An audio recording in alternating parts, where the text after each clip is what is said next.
We're standing here today under the roof of a true American success story, a story about a company that amid all the economic turmoil, all the downturn, has in fact been able to not shut down but raise up, able to add to your ranks another 100 employees last year, and as my grandfather would say, with the grace of God and the goodwill of the neighbors, going to add a lot more employees. Well, one company that's seizing opportunities is New Flyer Industries, our host today, and a major economic presence in the St. Cloud area. The company employs 650 workers here, as well as 300 more in Crookston. New Flyer is not only the leading manufacturer of heavy-duty transit vehicles in Canada and the United States, it's also a leader in transit innovation and low-emission alternative fuel vehicles. The company has prepared for the future, which has allowed it to continue growing despite the current economy. Let me tell you a little about this great story called New Flyer. We trace our roots back 79 years. Some very, very exciting things and also some difficult times over the years. But in the end, and now, New Flyer has built over 20,000 buses since 1930. Last year alone, we delivered 2,164 buses, up 8% from the previous year. We have the leadership of our local labor partners, the Communication Workers of America, and specifically our local president, Dave Rock. To me, it's a wonderful thing for the union to be part of this wonderful growth that we have in New Flyer.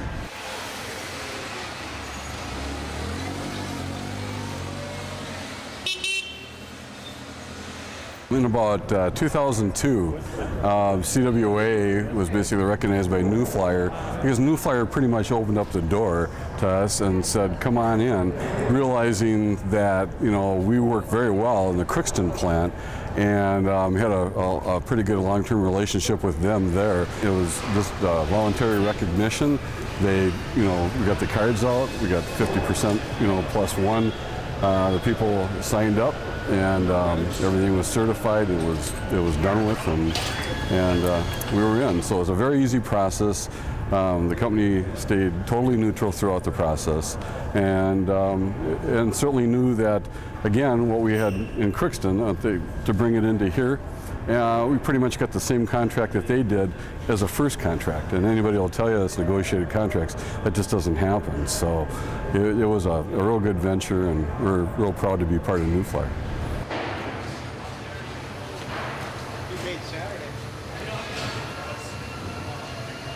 Certainly, with Employees Free Choice Act, I mean, to move forward with that, I think more employers will find out that this is a good thing for everybody. It gives people the right to choose.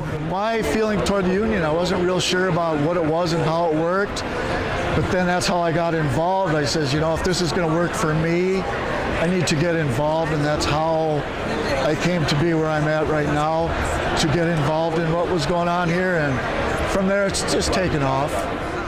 Even when we're having these kind of economic problems, because in fact the union's never been a liability, it's been an asset. And that's why we've managed to, you know, do what we're doing today, to have these kind of things when everybody else is failing. It's the professionalism, it's the camaraderie, and it's the, you know, the members that continue to make those buses roll out the door every day. So, you know, we're having a really good run here. We have our disagreements from time to time, but it doesn't ever get in the way of production. We work well together. Labor management is a wonderful thing too. We have labor management meetings here at New Flyer, St. Cloud, once a month, and also up in Crookston. And along with developed safety committees, safety is number one at New Flyer, and we try to push that as much as we can as union members.